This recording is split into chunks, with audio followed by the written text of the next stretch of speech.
কাশ্মীরের পেহেলগামে ভয়াবহ হামলার ঘটনার জেরে পাল্টাপাল্টি পদক্ষেপে তীব্র উত্তেজনা চলছে ভারত ও পাকিস্তানের মধ্যে। এ বিষয়ে মার্কিন প্রেসিডেন্ট ডোনাল্ড ট্রাম্প বলেছেন, দিল্লি ও ইসলামাবাদ কোনো না কোনোভাবে এটি সমাধান করে নেবে।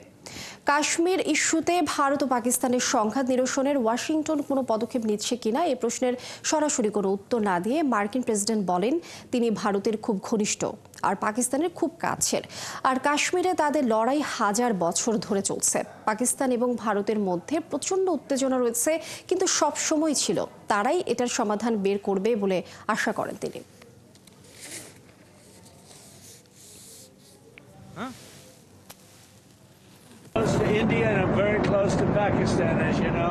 আমি নিশ্চিত যে তারা কোনো না কোনোভাবে এটি সমাধান করবে।